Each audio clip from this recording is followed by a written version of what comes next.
voice of Neal Ruhl and the iconic Terry Foster. Sit back and relax. It's time for your daily dose of Big D energy.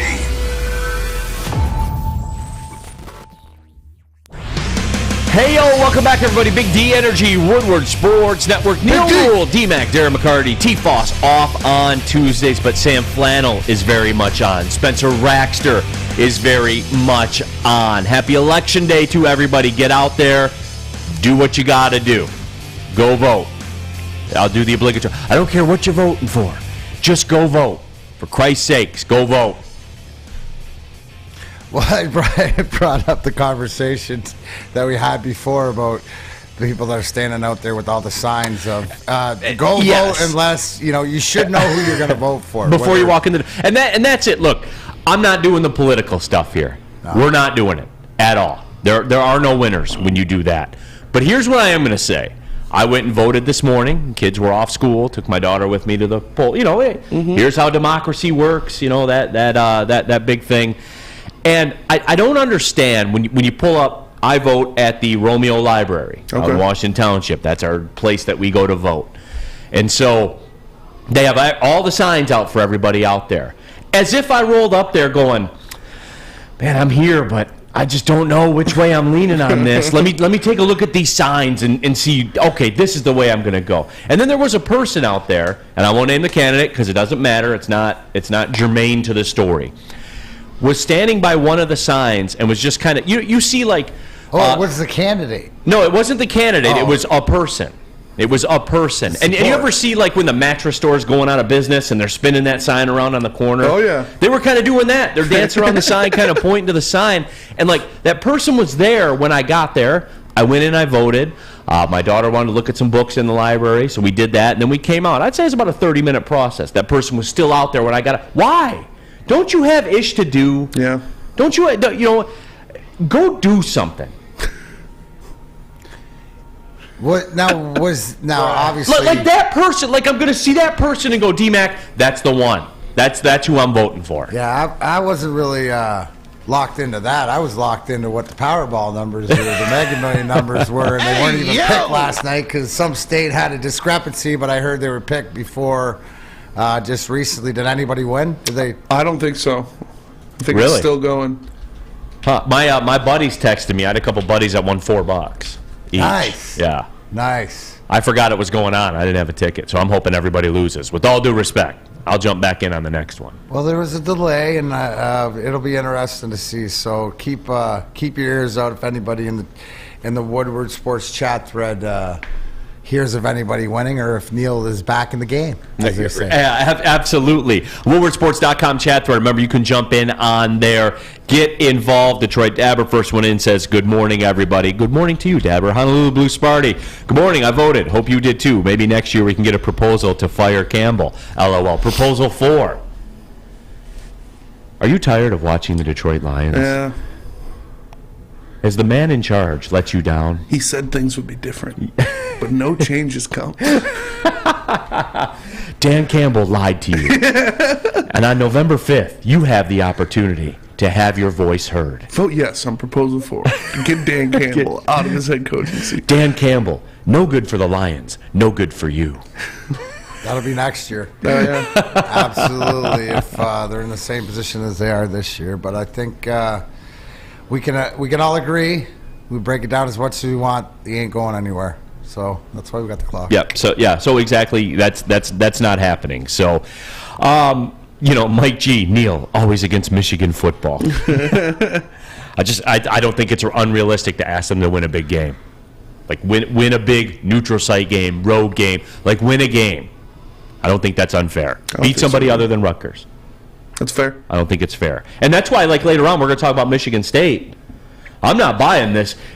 D-Mac, I know you're in the circles. I heard this around town, this Michigan State program-altering. Easy, guys. Wait, what? You've heard this around the town, right? Yeah, well, yeah. Wait. Easy, guys. Are you kidding me? Can we just say who made the most malicious coaching decision this weekend and got away with it? Yeah. Because I think Mel Tucker's was worse than Dan Campbell's fourth down. I agree. Right? So, no, big win. something to bounce back, especially when you got 8 guys suspended and stuff like this. Maybe something culture, something to do with the culture and the fact that they have some talent, some guys to step up. But whoa. Yeah, let's pump the brakes on that one, guys. I know that was the what was it? The West leading Illinois. Fighting Illini. Oh, that's right. You know, and well, don't worry. It'll be a big win in 2 weeks when Michigan beats them by 30 points because they're mid. No, I mean it's like honestly, I'm happy for Spencer because the program got a win. They did a bunch of things that they hadn't done all year. They stink. Illinois stinks. But like, be happy. But ask Spence, what does that win do for you with your fandom to your program? Nothing. I mean, it means nothing for the year. It was good to see a win, but it doesn't mean anything. No. I mean, there was no Aaron Rodgers on the other side. There's nothing. It's just like you expected it. I think before the season, you were expecting to go in there and win anyways. So, way to go. You did your job. Yeah. And again, this is the time of season, though, where we see teams like Illinois, they get exposed. When you finally eventually have to play somebody good, that's the way that it works out. You can play the Virginias and the Wyomings and the Chattanoogas and all that stuff, and then even roll through your side of the Big Ten, this celebrated side of the Big Ten. It's just, easy with the Michigan State stuff. And hey, I got to be consistent about it, too, because in 2 weeks when I say it, when Sam Flannel's over there saying, that was a ranked Illinois team, because magically Illinois will be ranked again. Oh, yeah. You know that, right? For sure. They will be.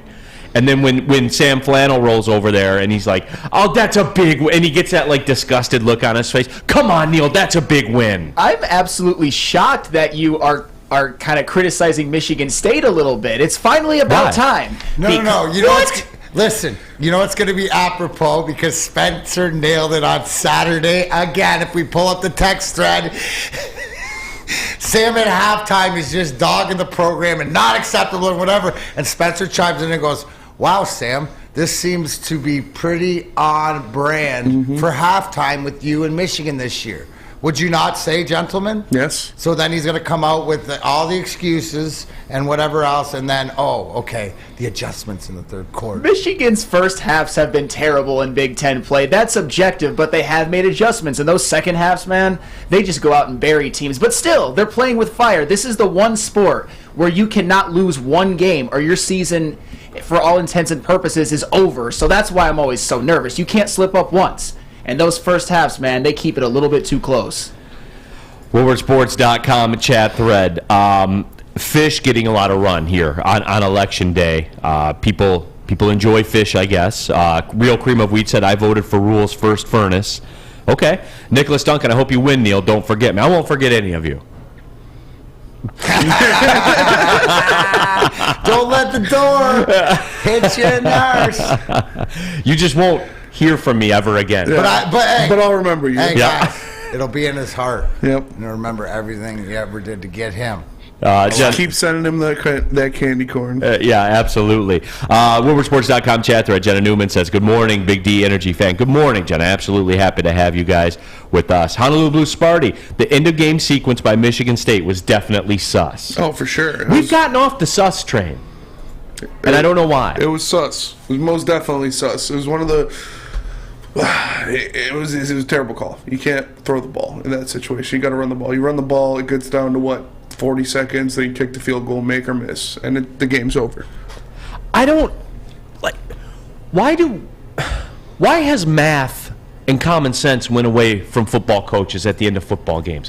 When you are winning a game and there's 2 minutes on the clock and you have the football, your only objective is to get that 2 minutes off the clock. It's nothing more than that. That's it. Maybe that brings up a question, right? When you could see on the sidelines, but the different coaches, and there's only a few best of the best when it comes down to crunch time, that they look comfortable. Yeah. Calling time. Nobody looks comfortable. No, then that's it. So it goes back to a conversation where I asked months ago, how do coaches learn to coach? Through experience, and it used to be the train coming up and down, but with the way that the game is now, is there a Madden element to learning how to coach, to fast track. I know we want you talk. You've been calling for this forever. I'm just use Madden, learn the clock. I'm just saying it with technology and everything else. You expect, right? We expect the athlete, the football player, to spend an innate amount of time watching video, right? To diagnose the quarterbacks. But why don't coaches? How can you not learn how to coach, or is there not a coaching tree to fast track or a class? I don't like. To me, it just seems like Madden would be a great way to do it, because if you've played Madden, you're always working against the clock. I mean, it's a Canadian Football League game, right? With the NFL arena football. That's what it is. But you're playing all 4 down. Like you got 4 downs to do it. Mostly you're not going to punt or whatever in this game, but it's all about the clock, because you're all playing prevent the other guy leaving. Why is it so hard to understand Madden? I don't know. I really don't know. Maybe is it too much time spent on other things, and does it come down to taking care of the little things? Is it a desire? And I've noticed this, like we're like this as a society now. Like everyone wants to be the smartest person in the room all the time. Like they want to be the revolutionary one. They want to be the one that says, "Wow, can you believe they did that and it worked? That's a new way of doing it." I wonder if I'm starting to think that that's the element to it. And maybe it's a system of maybe 3 people, like 3 coaches. Okay, when we get into the last 4 minutes or whatever, and we'll call it our and you use it for the challenge flag or use it for the timeouts or when to do it. That like there's more of a conglomerate conversation. So if something's going on in the game, and you think about the head coach is supposed to fathom everything and watch over everything, but sometimes obviously you're talking math, but there's too much going on. So can you relegate it? Can you have somebody upstairs? If I got a guy in my ear with the earpiece and this, is somebody walking along? The big change in the NHL, and the capologist, right? You heard of that. When the salary cap came in, Ryan Martin was the guy who knew the salary cap, and you needed that guy. And as the NHL changed and Kenny Holland changed from being able to spend all the money to having to spend only a little bit of much money, you need somebody to translate what that means.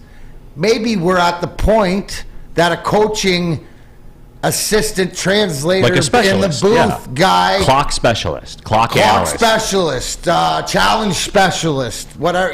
We hear that they're waiting for the challenge, and in different sports, you see in the NHL with replay on offsides, on goals, and different things getting the word from above.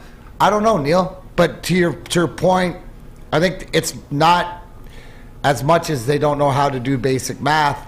It's turned into more algebra and geometry that. But it's not. Understand. Even I understand this. And look. But what I'm saying, in the moment, all the numbers, instead of saying 2 plus with the 2 pressure equals cooker, 4, they look like squares and diamonds and 2s, and you can't because of the pressure. Then you're not cut out for it. But if you, okay, I understand that, but how many times do we see that these guys aren't cut out for it? Yeah, we're seeing it a lot more often. So how do you put these younger guys, if we talk about putting the rookies in the best possible position, why can't you do that with the coaching too? And I have a lot of things like that bother me. I mean, like in college sports, the coaches, they get gassed, and no one ever asks a question to the athletic director that hired the coach. Yeah. And they continue to hire coaches that stink. You know what I'm saying? It's just, I have a whole bunch of that. WoodwardSports.com chat thread. Real Cream of Wheat said, it's just that people don't hear anything Neal says unless he talks about Michigan. If you want Michigan slappies, you should go to the afternoon show. I can't comment on that. All I can do is control Big D Energy. Here's an example, and I see this because I wanted to touch on it, about Aaron Rodgers, and I see it in the chat thread. If Rodgers gets the benefit of the doubt and the delay of game, they're going down to 0. I noticed it watching it as a fan and stuff like this. But these are adamant things, right, going into your game plan that I would say that every team, whether they do or not, forget about yelling at the ref for holding, stuff like this. Before the game, it's like he's going to abuse the play clock more than anybody else. Please be adamant and watch that. Yeah. You know what I'm saying? Like, and it's the little things like that. To me, Those are little things that put you in the pod, taking care of the little things. I don't get why with the play clock they don't just do like the NBA does with the backboard. Like when it hits 0, Then the buzzer goes off. and it's a big red LED outline over it. It's like that you can't help but see. WoodwardSports.com chat thread. Mike K says Sam's bangs are terrible. That's objective. I saw that one, but hey, at least I got a wonderful woman to marry me, so someone likes her. Damn. Woo! He does have that like 80s flip going on the front though. Yeah. It's all good. You know, it's all good. He must have got it for free. Just like you could get a Big Frog t-shirt for free. Get a free Woodward Sports t-shirt. That's right. A free Woodward Sports t-shirt all month long at Big Frog in Novi. Stop and tell them we sent you. They'll print you one up. Bing, bang, boom. Right on the spot. So go to Big Frog Novi today. Get your free t-shirt or visit them online. BigFrog.com/Novi. For a limited time only, all new burgers and loaded fries at Big Boy. It's not a Slim Jim, it's the Big Jim. The chili cheese is such a tease. Guess what else is new? The bacon blue. How about upgrading those fries? Chili cheese fries, baked potato fries, nacho fries, what will it be? Satisfy those taste buds at Big Boy. Woodward Avenue, the first paved road in America. Woodward Sports, the first sports network born in Detroit and made for Detroit. My name is Lee. I've lost 35 pounds on the Custom Health Center program. So the 3 biggest benefits that I've gotten from this program has been I'm not snoring anymore, I have a lot of energy, it's great, and oh, by the way, look at this. No, I'm just kidding. No, I'm just kidding. Call us at 844-789-THIN or visit CustomHealthCenters.com for a free consultation and get started for as little as $5 a day. At Alta Uptime Matters, Alta Equipment has everything you need to get the job done. It's fall. The weather has been nice. You got a few days left into the weekend before it gets cold. Maybe you got some leaves, some bog, whatever. You need some equipment. Well, Alta Rent, they got you covered for whatever you need. So call them today, 844-GO-TO-ALTA. That's 844-GO-TO-ALTA. We are off and running here. Big D Energy, Woodward Sports Network, Neal, Ruhl, Darren, McCarty, T-Foss out today. Sam, the Bangs Flannel. We got Spencer Raxter here in the building. Dirty Dr. D says the curled bangs look. He also said congrats again, Sam, for getting married. And I almost snorted out my nose at I King Horse. Sam has Lego hair. I King Horse has actually made that remark before when I've been on the heavyweights, so like he's consistent. Yeah. I don't even mind it though. It's all good. Jack King Horse is ruthless in the heavyweights chat. It's awesome. Jack Harrington, Flannel Sam, he looks like an 80s villain. Maybe I'm like Johnny Lawrence or something, like the alternate Johnny Lawrence. Yeah, I don't mind. You do kind of have that vibe going on. Appreciate it. Cobra Kai, baby. Yeah. WoodwardSports.com chat thread. Mike G, he disagrees. He says Flannel Sam's bangs are Heisman worthy. Hey, so me and Blake Corum have something in common. I love it. Yeah. What's your signature hairdo, though? Ooh, I don't really have one. I just kinda just like you and Blake Corum. All right. 240. Hey, 100 yards in every single Big Ten game. 243, 243 against Maryland, 169 against Penn State. Big game against Michigan State. Best running back in the country, at least numbers wise. You disagree with that, though, don't you, Spence? I don't know after this week, but let me check. Yeah. All right. I know the Pitt running back was leading going into this week. Detroit Dabber 313 says sweep the leg, Sam. So yeah, bring that. Southpaw Slab. Sam Flannel's hair bangs look like a Cintron. I don't know what that means, but Blake Corum is 4th in the NCAA in rushing. Is he? Fourth. Hair bangs like Fourth. Sintra. Chase Brown is number 1 with 1,344. Dwayne McBride of UAB has 1,287 and 14 touchdowns. Kalon Laburn of Marshall has 1,213 touchdowns. And then Blake Corum. Blake Corum's got 1,187 and 16 touchdowns. I mean, I know Neal, he's the only one that would put the UAB and Marshall running back and say, oh, they have had big games, and Blake Corum, no. I'm waiting for it. They played the same schedule, all of them. No, they couldn't go. Blake Corum is a part of a undefeated Big Ten team right now. That is one of the reasons why his numbers but they played the same schedule. No.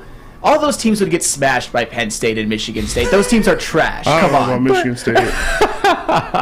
I like beat doing Notre it. Dame. Nicholas Duncan, UAB, here they come. UAB plays nobody. So does Michigan so far. Jesus Christ. Penn State is not nobody. They were a top 10 team. Come on, Neal. James Franklin's their coach. Hard stop. All right, anyway. He can recruit. Anyway, let's get into it. He can't coach. That's all fair. Yeah. That's all fair. Joseph Slager, Neal, please. Mike G, Blake Corum is a part of the brand. Rules are different from Michigan. Undefeated. That's why. I just wanted to hear you guys say it. Undefeated. Thank you, Mike. That's all I want. I just want to hear it. And then I move on, D-Mac. You know. I do. You know how I operate. I enjoy it. I really enjoy it. I just want to hear you say it. Yeah. I just want to contribute and help the ball club. Flannel's Lego hair. Anyway, I did hear a lot about this too. And I've kind of gone back and forth on it, but I think I know which way I'm leaning. And this has been a kind of a hot topic of discussion. I guess it doesn't really matter in the end, but, why are we here? Everything we do doesn't have to be so, drilled down to the core. The Lions win over the Packers, and I'm hearing this more and more. Was it just the Packers were terrible? Was it the Packers' offense was terrible? Or was more that the Lions' defense was good? And hey, listen to this, guys. Everybody in the chat that's really, fired up about the Michigan hate stuff right now. That was 100% on the Lions' defense to me because they made big plays, because Aiden Hutchinson made a big play, because Kerby Joseph made multiple big plays. Jeff Okudah made a big tackle here and there. Derek Barnes was incredible. I'm not having that. I know, we again, and this you can just rerun the clip, the Aaron Rodgers clip and stuff like that. I know we're conditioned to think that, D-Mac, because it's Aaron Rodgers. He just had to be off. How about this? How about those guys you ride those peaks and valleys with rookies? How about those rookies had a peak that day? So what's your combination? What's your out of 100%? What percentage? Well, if it's an 80-20, that it was Lions defense 80%, Aaron Rodgers and the Packers in efficiency 20%? To make the 100, 75, 30? No, I honest to God. 100% was all the Lions?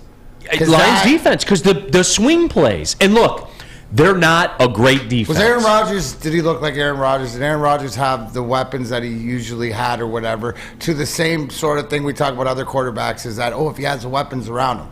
The offense stunk, right? Again, although I'm not letting him off the hook when for they that, had to, but the fact of the matter is what you saw is a bunch of young kids that didn't care about who was on the other side and went out and what you said made plays when they had to make plays. Now, what was weird and to the fact about the inefficiency of the Packers is how many times have you seen the Packers and Aaron Rodgers be in the red zone as many times and through 3 picks? That's the first time since 17, but picks in the red zone and stuff like this. So he was off. What was the reason he was off? You know what? These guys didn't care. And at the end of the day, it's about the W. So you have to, the game ball went to Aaron Glenn, which should have, obviously with the stats of Dan Campbell only thought like Terry Foster that Kerby Joseph had a good game, or else he would have given him the ball. But to Aaron Glenn and the perseverance and the things that we don't see in and out.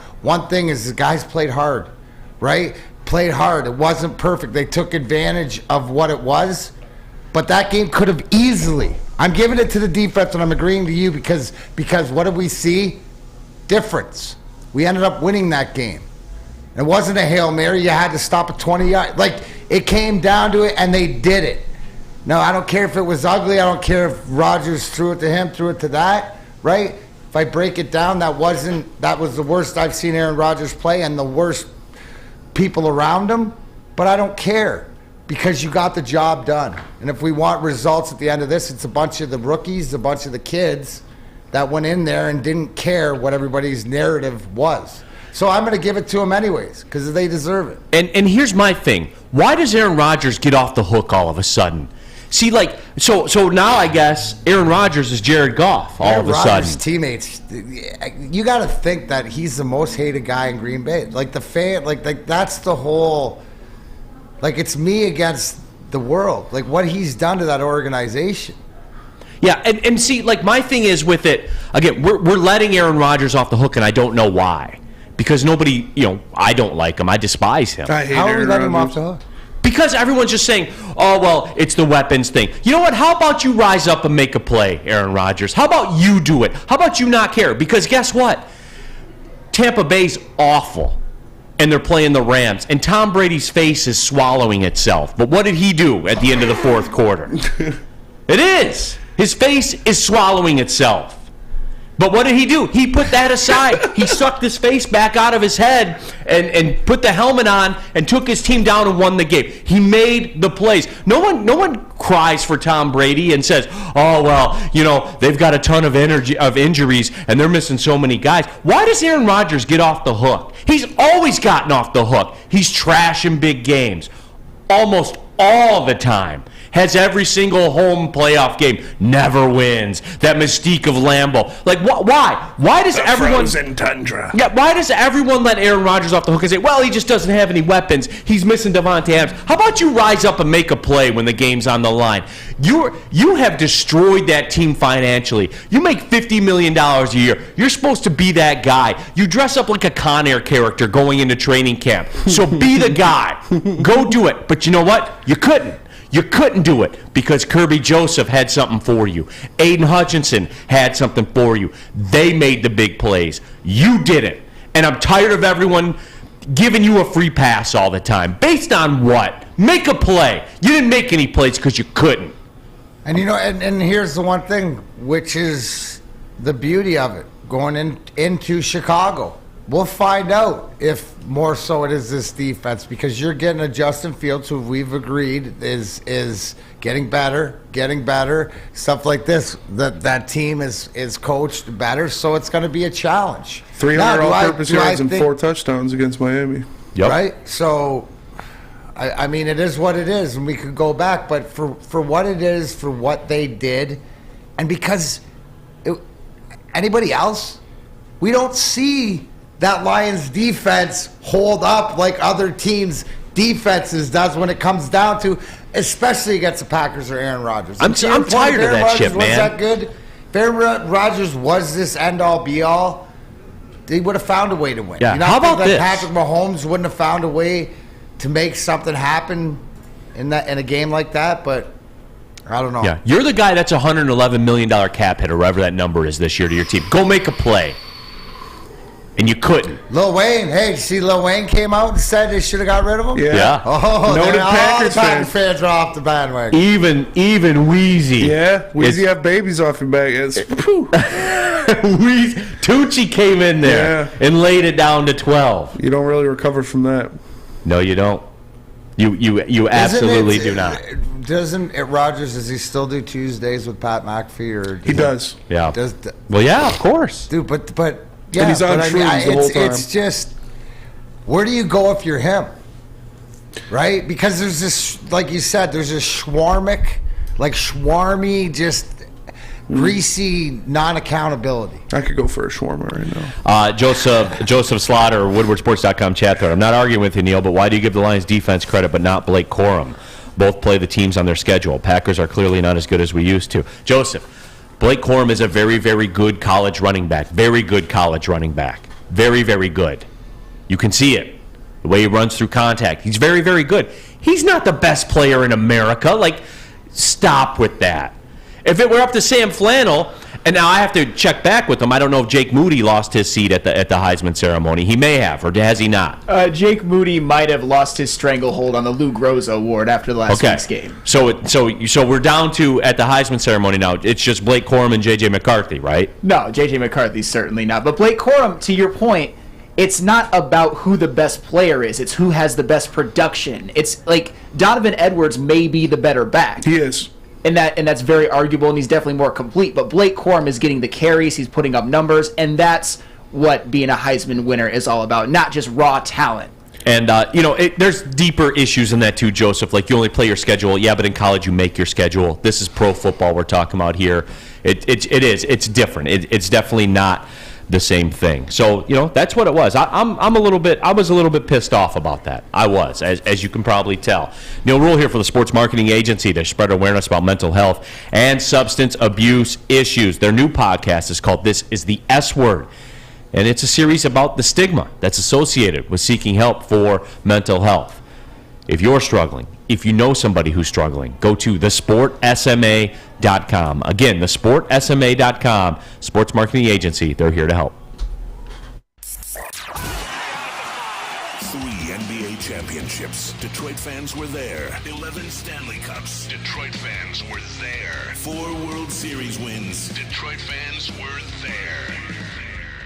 And that one Lions playoff win in 1991? Yeah, Detroit fans were there. Woodward Sports, where the fans are. Introducing the Planet Fitness Guide to getting that post-workout glow. Step 1, what's your why? More epic energy? Better sleep? Blow off steam? Step 2, join Planet Fitness for just $10 a month and get moving in our clean and spacious clubs. Step 3, bask in that post-workout glow. Join Planet Fitness today for just $10 a month. Join today at any of the 50-plus Detroit area locations. We don't like to brag that we are the toughest sports network in Detroit, but we do have a guy named Darren McCarty on our side. Lemieux and McCarty, who've had a good knockdown drag up. There they go, right on the whistle, baby, talking to one another. Woodward Sports. What's going on, everybody? It's Spencer for the Foaling Warehouse in Hamtramck. You know it, you've heard of it. It's the home of the original football bowling pin game called Foaling. 2 different ways you can play. They've got $12 open unlimited play as well as private lane reservation for $120. If you get thirsty, they got a $2 mystery beer vending machine and multiple fully loaded bars for you to choose from. So make sure you go check them out in Hamtramck or visit them online at foalingwarehouse.com. Woodward Sports. Big D Energy, Neal Ruhl, D-Mac, Darren McCarty, Sam the Banks, Flannel, Spencer Raxter here in the building as well. Jump in that woodwardsports.com chat thread, smash that like button too, as all the YouTubers that my kids watch would say. I King Horse, Sam sits in Lady James every day and somehow gets uglier. How does that happen? Care to comment? Hey, like I said, this ring on my finger proves that someone doesn't think so, and that's all that matters, man. And the bottom line, if you got some Sam Flannel slander, send it out there in the woodwardsports.com chat thread. Yeah, I'll read it. You know that. I'm here for the I'm here for the Sam Flannel slander. Mike G. I agree. Blake has to show us in the horseshoe, and that much like Michigan, a lot of parallels. That's what it all comes back down to. But we are talking Detroit Lions, and I know that a lot of you, and I got a couple tweets about this and social media messages. They expected me to pop back on here and do the Brad Holmes victory lap, right? Like the Brad Holmes victory tour after the Kerby Joseph performance. And for me, it's just, I don't, I'm not here to do that because one game doesn't make a player, obviously. It doesn't make a season or anything like that, although it was a hella impressive one game. It's a good game. That's what T. According to T. Foss, it was mid. It was a mid game. Yeah, it was okay. It was he had a little a couple mid. good games too. I mean, he's forced a fumble in 2 before that. Who won Defensive Player of the Week? Should be him. I don't know. Let me check. Yeah. It's almost like everything that we were told about him. And look, I laugh and joke about Illinois and stuff like that. But it's almost as if everything that was said about him by the scouts is true for whatever reason. And I remember, because we met Kerby Joseph out there when we were at Feldman Chevrolet. Yeah, him and Malcolm. We met them out there. And I remember walking away, meeting Kerby Joseph, going, and this isn't a shot at him. It's just like the physical stature of him was different than Malcolm Rodriguez. I think that's a fair assessment to make. You know what I'm saying? Yeah, he's more built. He's built slighter. Right, bingo. That's a great way to put it. And more to a wide receiver or a DB, but didn't seem to have, like, you could tell he'd been a college player, right? Absolutely. Like a rookie, right? Like he's going to get bigger and develop and stuff like that. What I liked was just talking to him and his energy, his attitude, and I think if you saw his tweet you see his tweet? Yeah. He said we out here farting. Yeah, he said we haven't even took a dump yet. Yeah, pretty much, so to speak. To be honest, I've just been farting. Y'all ain't seen shit yet. Yeah. all time. Pretty much, but that goes to Bill. But it's a start. You can't. You're not going to put the gold jacket on him in one game. But the fact is, it's a start. And it adds to your narrative about drafting guys and getting them on the field. So he'll be looking to, like I said, just going to the Soldier Field. Tough place to play, but let's see. At least we're getting these guys out there. Yeah, and for me, it's like, again, it's almost like everything they said. For whatever reason, that dude is around the football. And that was the thing, is the ball finds him. He's a ball hawk, bro. What didn't he have? How many interceptions did he have his last year? Like it was all over. So the ball finds him. Certain guys are that way. Yeah. We've seen it. No, we absolutely have. And it's just, for me, when you go back to it, and Spence had a great comment on here. And Spence knows because he does a show daily, the Woodward Heavyweights, from 5 to 7, that you can catch here on Woodward Sports, with a guy that was Team Kyle Hamilton in the draft. He was. Even at number 2. Oh, we don't say his name on the show anymore? If you guys are curious, you can go look it up. Woodward Heavyweights. The very esteemed Spencer Raxter co-hosts the show with them. And there was a faction of people like Easy, misinformed, ill-guided, I guess you could say. They're new and they're kind of fresh into the sports world and stuff like that. And they don't really get the lay of the land yet. But the excitement, but isn't the fact that why you do not draft at number 2 is because where the money is? The positional value. The positional value you can't pay because you're going to have to pay your safety $10 million, $15 million, right? Is that you've explained that to me why I was, okay, he's out. If you can't comprehend that with the books, then I don't think we can help you to begin with, right? Absolutely. Certain people you can't have that conversation with. So if you understand, because, right, that's what you're going to have to pay a receiver. That's what you're going to have to pay a linebacker. That's what you're going to have to pay somebody else, So it's just the reason why. Unless he is, what, Neal, you always said, unless he is mercurial, Reed, if he's Ed Reed, like for sure, and who knows that or not. And then to anybody who saw, like we're talking about Kerby Joseph, but you could have saw Kyle Hamilton in the secondary last night, Monday Night Football with New Orleans. I don't know, it didn't really make much of an impact in my book. And it's just, for me, this really goes back to what we've talked about, what I've talked about with Brad Holmes, is doing things the way that he drafts, the reason that he drafts what he drafts, and stuff like that. Aiden Hutchinson's on a 4-year, $35 million deal, and that's not the Aiden Hutchinson thing. That's being the number 2 pick in the NFL draft. It's all slotted. You get what you get. You get based on where you picked. It's a little more palatable for the Ravens to go that route because now you're talking 4 at $16 million. So it's a little more palatable.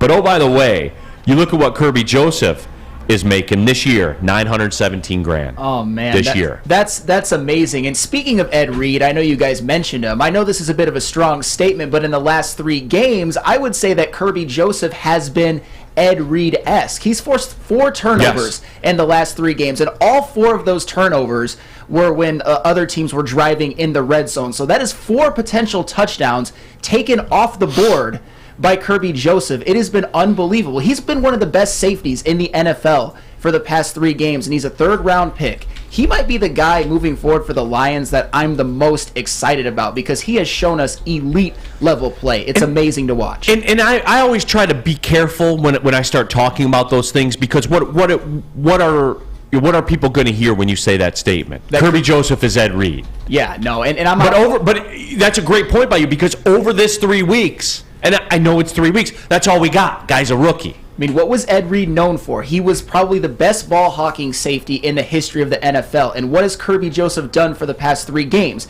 He has forced turnovers. All he does is force turnovers. And honestly, Kerby Joseph, I don't think he's going to ever have an opportunity to win it, but he's going to climb the ranks of Defensive Rookie of the Year if he continues at this level because this man, I know we were all excited about him when Brad Holmes picked him. This boy good. I love watching Kerby Joseph play football. You know what it is? It's like goal scorers in hockey.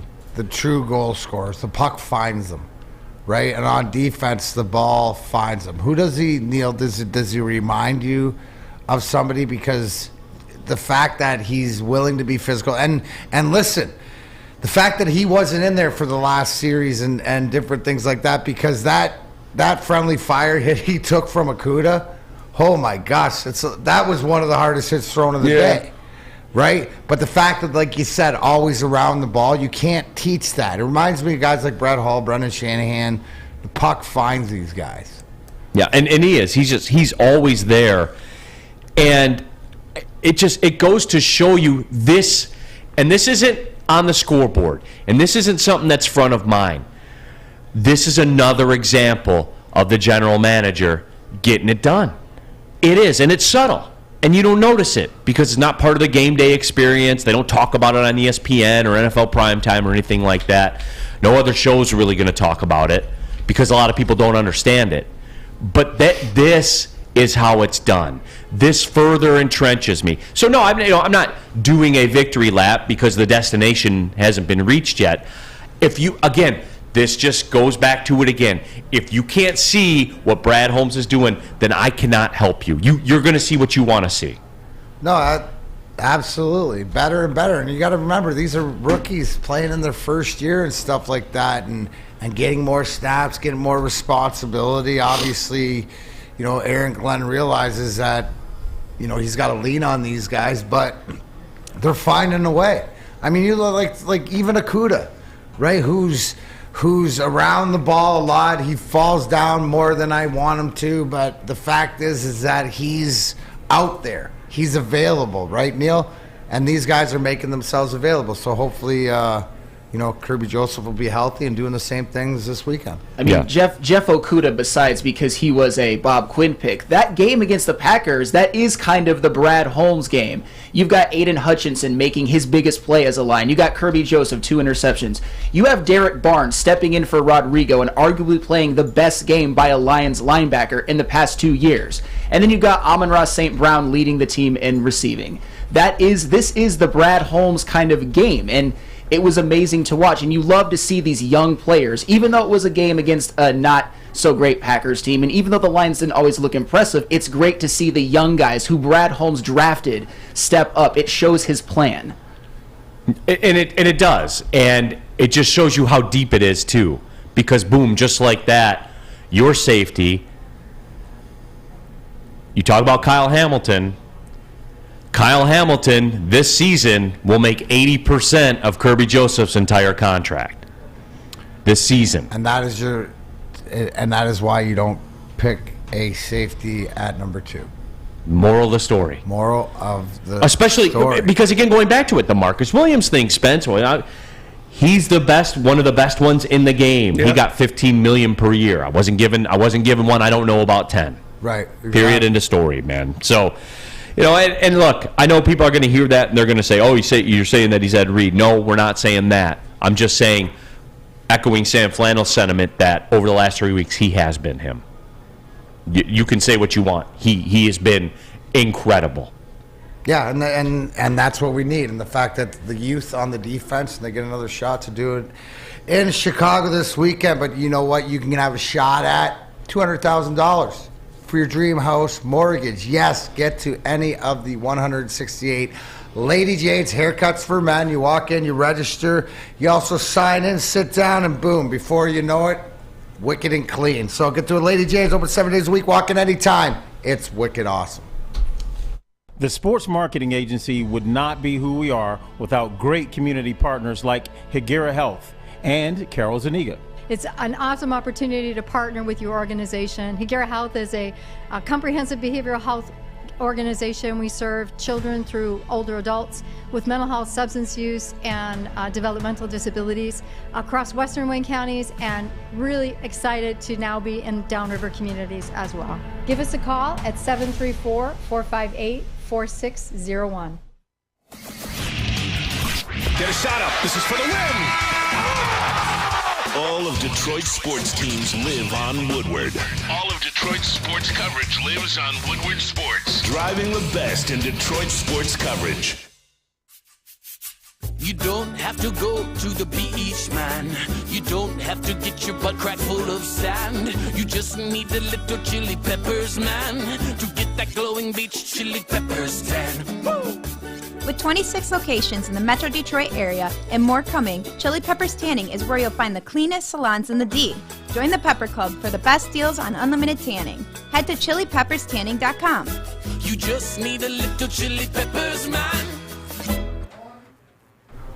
Time to talk about Mike Phillips. No, not former Pro Bowl safety Adrian Phillips, but Nice. Mike Phillips. Nice. Looking to buy or sell your home, whether you're a player or a fan, helping you buy, sell, or invest is Michael Phillips's top priority. Being in the game for 23 years makes Mike the #1 option for anyone. If you have real estate needs, call Michael Phillips at 313-403-0011. That is 313-403-0011. Back at it, Big D Energy, Woodward Sports Network. So I called the Oakland Defiance game last night. Oakland, #1 defense in the nation, by the way, gave up 27 points. Slaughter. Yeah, absolutely. No, but played Division III school. I can admit it. Right, Sam Flannel? Hey, Hunter Dickinson, Jet Howard. You see that? You see that last night? Oh, yeah. Dynamic duo, man, baby. Hunter Dickinson going for that National Player of the Year award. Yeah. That's not a hot take, by the way. It's not. He's going to be up there. And he's going to be starting for the Guangdong Tigers next year.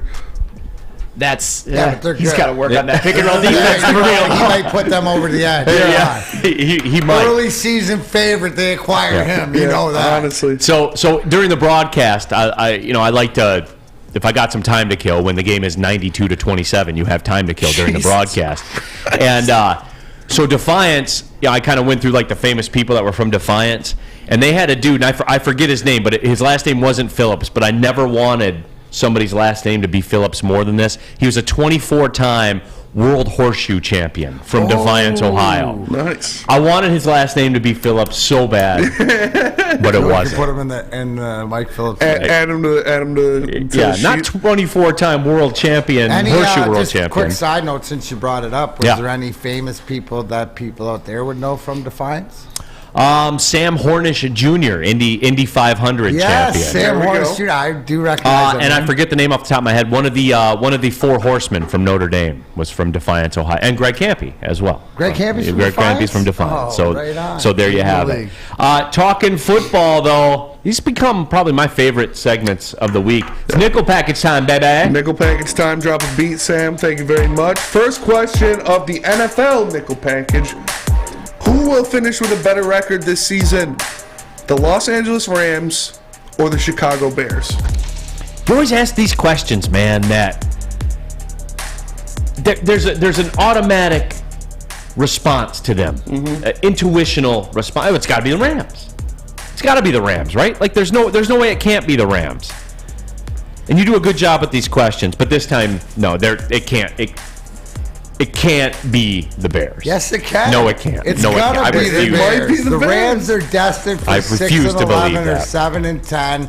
I still believe, like I've said all year long, they get to a point that they're going to shut Stafford down. They're going to shut other guys down, and hopefully, like they are in their teams are going different directions. Justin Fields and what they're doing in Chicago. Now you say that, but I think that Chicago is an 8 or 9 win team. So if I got the Rams at right now 6 or 7, I got to go Bears. Dom Rivera says, but can it? Factual. Real quick, James Gurns. Hey, how did the UFC guy from Michigan you had on do Saturday? He actually ended up getting heart palpitations the night before the fight. He went to the hospital to get checked out and everything like that. I believe his fight has been rescheduled for December. So we'll get Josh back on in December. Glad he's all good. Yeah, though. sounds like everything's all good. So that is cool. Second down. Second question of the nickel package. Who would you rather have at running back this season going forward? Josh Jacobs or Joe Mixon? You know, usually I have an answer for this stuff. I, honest to God, believe they are the same person. They pretty much are. Have you ever seen them in a room together at the same time? No, you have not? No. Even last year, when they played each other in the playoffs. Yeah. I'm not convinced it wasn't the same person. They weren't on the field at the same time. Yeah, I'm not. Well, I know who's they're the happier same. today. Yeah, no 5 doubt. touchdowns and This is my fantasy team, that's for sure.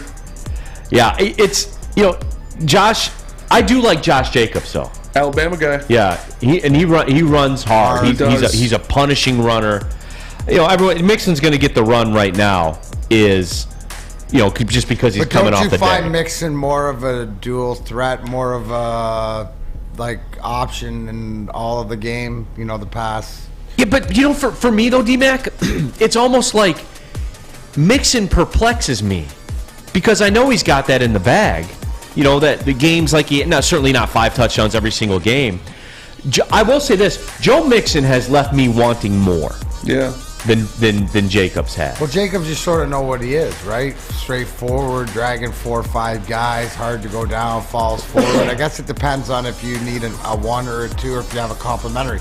The one thing, what about availability for these guys? I think the availability of Mixon is, because he's Swift, I would say, has more natural talent, but Mixon's more valuable to me because he's more available. So I go Mixon there. Right. No, I would probably lean Mixon in the end. You're not your team. Give me either one on my fantasy team. How's that? Facts. Because they're pretty much the same dude. I got both of them. But next question of the nickel package: can the Bills hold off the Chiefs for the best record in the AFC if Josh Allen does have to miss a couple weeks? Word on the street too is I was just looking around at it. They fear it's a UCL issue for Josh Allen. So it could be. That's ugly. Could be a month or 2. Yeah, like it could be. It could be the worst of it. So who's their backup? I don't even know. Great question. Don't know. No one knows. No one knows who the Bills' backup is. No, the answer is no, man. Like they can't. Case Keenum. Oh, he can win you some games. Can they? He can win you some games. Could they? I want to say no, because the margin for error is going to be so thin. I still don't believe in the Chiefs to win a Super Bowl. I still don't believe that. The offense disappears too often. That's fair. They looked pretty bad against the Titans. Yeah, that's a different nickel pack. But hey, when you're playing against the GOAT and Malik Willis, that's true. You got to go more. You got to go more possession. You got to keep that man off the field. But anyway. I'm going to say no just on principle. You can't. How are they going to survive that? They can't, right? I'm say no on principle, too, for the longer. Because you know what? Here's the thing. They go and they do stuff like losing to the Jets, right? Where they can't do that. When you're going to make that next step, they're still trying to make that next step, but they still have that inconsistency. I mean, you're losing no matter who's your backup, you're losing something. Case Keenum, I think he's doable to sort of manage the ship, but I got to think that Kansas City will realize, and Andy Reid and Patrick Mahomes and that group realize just if Josh Allen's out, that they have to be imperative. I mean, they got away with one the other night, right? And you got to look at it this way, That's too. What good teams do. Yeah, find a way to win. They're only up a half a game on the Jets and the Dolphins. Yeah. Oh, by the way, the Dolphins just keep winning. Yeah. It's really wild. Overcome a 45-point when are you going to get off that performance 70% Tua and get it up to 75% Tua winning percentage? Just let it's some more. It's going to be sooner than you think. Absolutely. 4th down. And we got a Dolphins question in here coming up pretty soon. But 4th down. 4th question. Justin Fields or Trevor Lawrence? Who would you rather have at the helm of your team? This is a no-brainer for me, and you guys know where I'm going with this. I have been turned on to Justin Fields, man. Hey, yo. I am a big-time Fields supporter. I know Sam Flannel hates it because he's a Buckeye, but that doesn't matter. He's playing great football. And look, you can say what you want. Everyone's running down the Jalen Hurts talking points. I'll save it for you guys in the WoodwardSports.com chat thread. He's a Wildcat quarterback. So what? Yeah, he gets the job done. So what, dude? He goes out there and gets the job done. 300 all-purpose yards and 4 touchdowns. What are you seeing from Chicago? Chicago looked at Philly or looked at Baltimore and went, okay, similar quarterback, let me put the team and call the plays to help the kid instead of putting it into what it's supposed to, right? Mm-hmm. I say Justin Fields, too, because of the progress that he's shown. And it seems to me more so than not, this is the new quarterback. We're like the new quarterback mentality is where you're going to say, okay, I'm going to go more Tecmo Bowl than I am going Madden playbook. And that's what you do. If you're a good coach, if you're a good organization, and you want to win, that's what you do. This goes back into the whole thing where I've talked about with basketball, football, all that stuff. John Calipari actually started this. Just give me the athletes, and we'll find a way. We'll figure it out. I'll get a matchup I like, i.e. Justin Fields against a linebacker. He will make a 40-yard rushing touchdown. Right? Yeah. What are you seeing from Fields? Confidence. You're seeing that he's confident in himself, and his decisions are not thinking, when he's just balling, right? It's a lot of the same thing, but it's more, it seems that he's getting comfortable. You know what? And I don't even know. Sometimes I think confidence can be overrated. It's important, no doubt. But I think he's in a position to go make plays. Make a play. Right. The confidence confidence goes with you because your teammates give it to you. Right. Because they're looking, everybody else is looking in and talking about in the room is talking like we're talking right now. And it goes, maybe here's the thing, because it takes the maturity of the athlete, the quarterback, stuff like this. Maybe that's what we're seeing that we hadn't seen before, is just him, the maturity in front of our eyes growing, and that's helping him grow talent-wise on the field. For sure. Could be. And final question of the Nickle package. Another Spencer Axter fantasy player, Tyreek Hill, has 1,104 yards already on this season, 250 more than the next player, who is Justin Jefferson. Can he break Calvin's record of 1,964 yards? And brace yourself for this. As long as Tua stays healthy, yes, he can. And Sam Flannel, please step up. Please step up on this. Before you step up, my thing was if Tua stays healthy, right, and also Waddle. I mean, he's got to have that. Jalen Waddle helps out the fact of Tyreek Hill because of how good he is on the other side, right? But yes, healthy, he should. This should be 22. And if Tyreek wants to get it, you think he can get 2K? 100%. Oh yeah. I mean, he had 17 games obviously now too to do it, but 100% he can. Dude is the most exciting player in football. He is. And I don't care what look, I'm not asking you to comment on what he does in his personal life and stuff like that. I'm talking about between the four lines. Raise my kids. Yeah, I'm not asking him to raise my kids, man. Just be entertaining, and he is the most electrifying person in the NFL. Hurt your soul? Come on, give it to me, Sam Flannel. Please step up. Please give me what I want here. So Tyreek Hill, I don't think he gets enough sort of plug as potentially the best wide receiver in the NFL because he is the single fastest player I've ever seen on a football field. And I will admit it, there was a time where I thought that his stats would go down going from the Chiefs with Patrick Mahomes to the Dolphins with Tua Tagovailoa. That was a bad take by me because Tyreek Hill is absolutely going to get 2,000 yards. It's not if, it's when. He could get it by week 15 at this pace. That would be nuts. Now he's getting a little bit over. No, he's right. He's not lying. That would be nuts, though. Yeah, I mean, he is just... I stop what I'm doing. When the Dolphins are on television, if I'm at home, I will turn the Dolphins game on if they have the football. And he goes and gets contested balls, too. It's not just like run under 100%. Stuff. Like he goes up and gets catches balls. It in traffic. Yeah. On the rare occasion Tua throws a bad ball, he'll reach back and get it. Make up for it. Yep. Yeah. And he is so much fun, man. So much fun. I haven't been as excited to see a player like Tyreek Hill probably since Mike Vick. Mike Vick was appointment viewing for me. Yeah, I texted Malcolm after the Dolphins game, and I was like, "Oh, did you?" I was like, how fast is Tyreek Hill in real life? He's like, "Oh, dude, he's crazy, man." I was like, "Yeah, he looks fast on TV." He's like, "Yeah, he's something else. He's elite." Absolutely. No, man, good effort out of the Nickle package.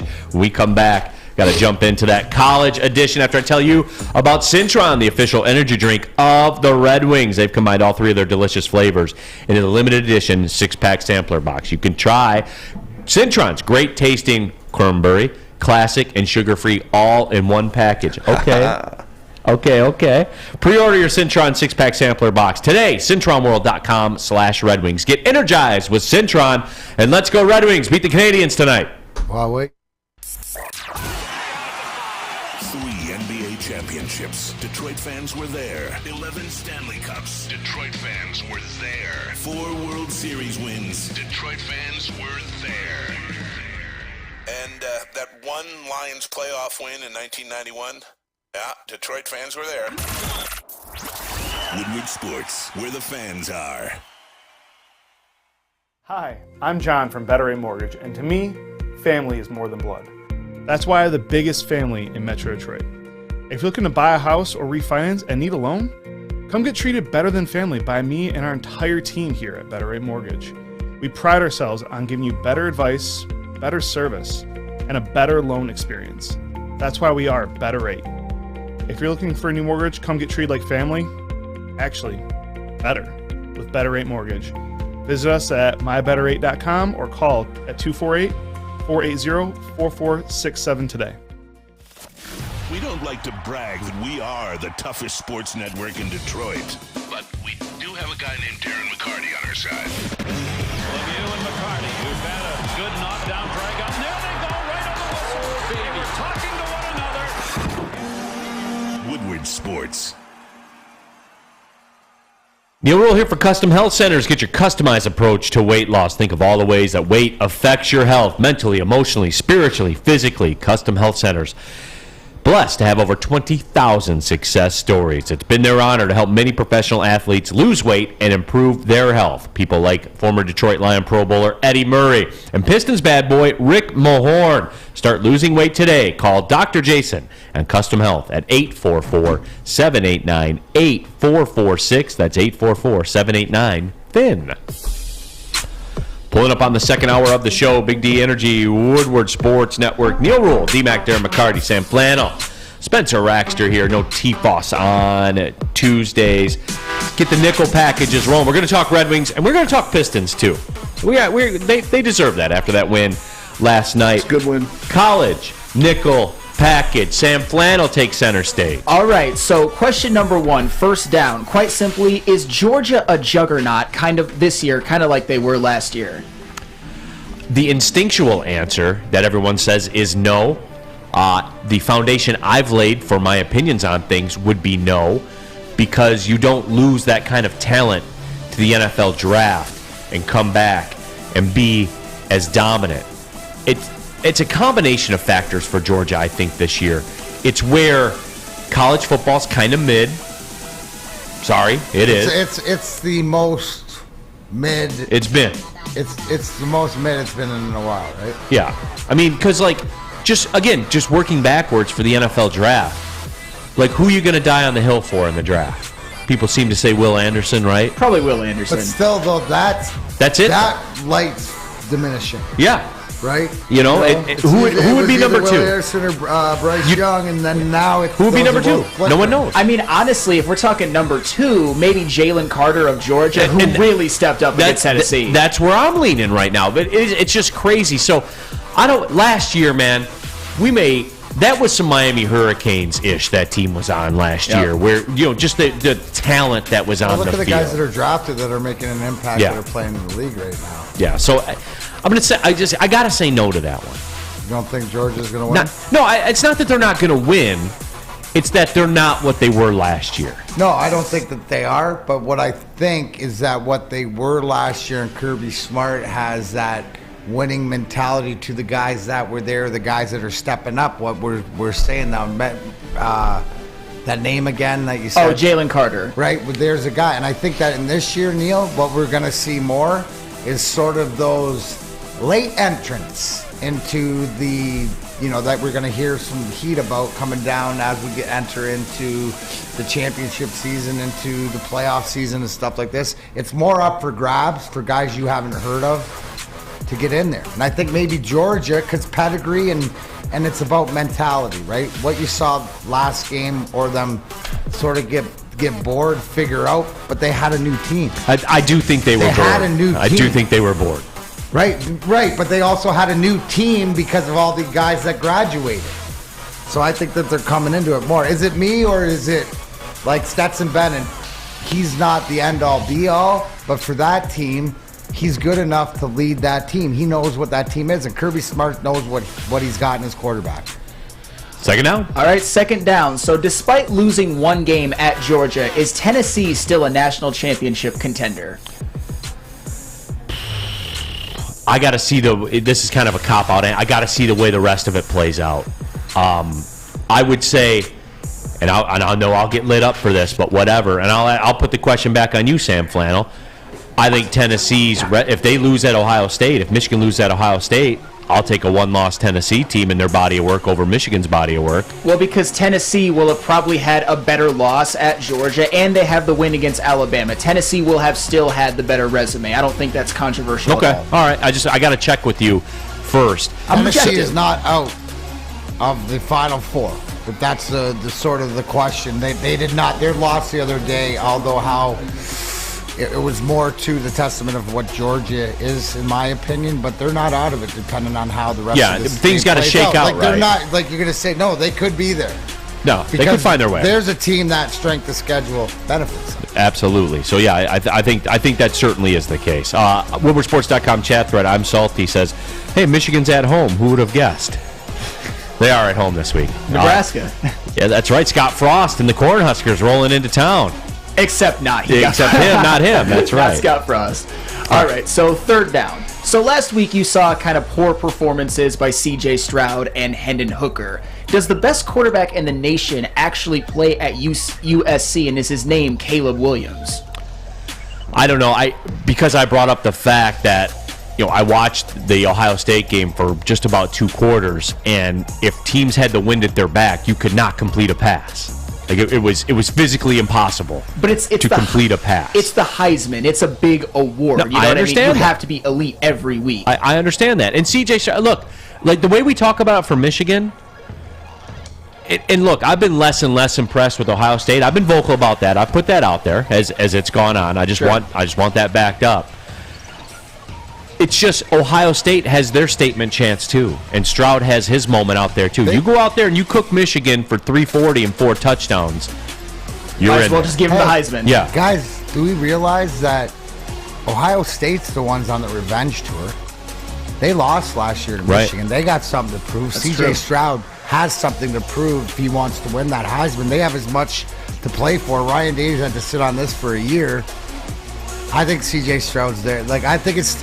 Here's the thing. Nobody's far and away pulled themselves ahead of the category, so I think it's still argumentative. Neal, right? Yeah. But I think C.J. Stroud is still the front runner. Okay, fair enough. All right, fourth down. Speaking of Pac-12 quarterbacks, we all remember this guy from Auburn. His name was Bo Nix. We all thought he was pretty mid, but this year at Oregon, he is shown up, and he's had a pretty damn good year. So should Bo Nix get Heisman consideration? No. When did we get to this point where we just ignore / forget about the fact that Oregon played Georgia and got obliterated, and Bo Nix was awful. He's been pretty good since, though. Come on now. Awful. He was. Awful. Didn't belong on the same field. I don't know. Bo Nix does not get a pat. That game doesn't just get washed away to me. And we're seeing it, too, as Oregon continues to creep up. They're like, oh, well, they played Georgia, but that was at the beginning of the year. No. No one wants to see Oregon play Georgia again, do they? No. Does everybody remember the score? Oh, I do. 49-3. And look, if you were against playoff expansion, I just made your point for you. Say, oh, really? You want the playoff expanded? Do we really need to see Georgia, Oregon again? The answer's no. We don't. So don't do this, football selection committee. You want more teams in there. You want more money. You want bigger TV contracts. Do not put Oregon in there. Don't do it. Fight your temptation and don't do it. No one wants that. No one needs that. No one's here for that. Where do you put the Pac-12 competition-wise? Tearing it up. The Pac-12, but the reality is that when it comes down to it, at the end of the day, the college championship, like, here's the thing, Neal, like, there's 2 or 3, maybe 4 teams that can get to that upper echelon. Everybody else isn't there, not even close, right? You know what I'm saying? Like, we're talking about 6 teams. We're talking about expansion in a few years and stuff like this. You're going to see those games a lot more, but I don't buy it at all. All right, last question, fifth down. So everybody knows I'm a big Blake Corum guy. But there's a guy in Texas who has been probably the best running back in the country, maybe even last year and definitely this year. And his name is Bijan Robinson. Yes. So who finishes the 12-game regular season with more rushing yards? Is it Blake Corum who currently has 1,187, or Bijan Robinson, who currently has 1,129? Probably Bijan Robinson because he'll get the usage. Yep. And then I'll finish. I'll just finish. I don't want to be a hater. No, Bijan Robinson's he's a different dude. Bijan Robinson will get drafted before Blake Corum. Bijan Robinson could sneak into the first round. 100%. Yeah, I agree because he's got that format, man. Yep. He's got that build. He is that Ricky Williams type build, that Earl Campbell build. Like he's a pinball machine. 100%. He is like Blake Corum, except with NFL size. Yeah. He's Bijan Robinson. He's a tank. I would argue he was even better last year than Kenneth Walker, but it's splitting hairs. But definitely the best running back in the nation this year. No, I would agree. No, I agree too because Blake Corum, you got to understand the thing that's sort of hurting him, and it's not hurting the Michigan team, is Donovan Edwards sharing the carries. So Bijan it is. Yeah. A good effort, Sam Flannel. I like it, man. These are my favorite segments. Dude, good call on your part, Neal. For those of you who don't know, it was actually Neal Ruhl's idea, the Nickle package, and that was a good one. Yeah. You said you're out tomorrow, D-Mac? Yeah. Oh, man, no D-Mac 5 for fighting. You have to send it along. I'll send it in. Yeah, send it along. We'll have Sam Flannel or Spence lay it down. Absolutely. I will be down at the Wings Montreal game today, and I will put it together during the game of what I see, so to be fresh. Yeah, absolutely. Fresh on it. But you know what else is fresh? And the perfect time to do it if you haven't done it already. Perfect time to make sure you have peace of mind and home security or business security wherever you go. That's Guardian Alarm. You know it's time. Guardian Alarm, your local security experts. If you want to be part of the Big D Energy Woodward Sports Network family, you can. But you gotta call. Here's the number, 1-800. Stay out. That's 1-800. Stay out. It's been protecting the flannel of Sam Flannel for how many straight days now? 154. 154 straight days of flannel protection can protect whatever you need protection. Give a call today, 1-800. Stay out. Get out of my house. Guardian Stay Alarm. out. Tell them Woodward Sports, Big D Energy. We sent you. Introducing the Planet Fitness Guide to getting that post-workout glow. Step 1. What's your why? More epic energy? Better sleep? Blow off steam? Step 2. Join Planet Fitness for just $10 a month and get moving in our clean and spacious clubs. Step 3. Bask in that post-workout glow.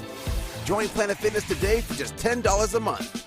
Join today at any of the 50-plus Detroit area locations.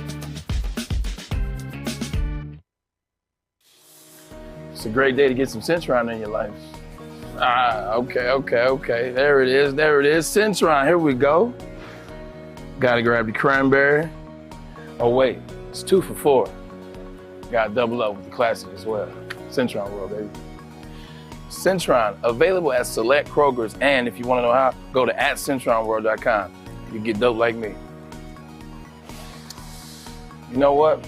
Why wait?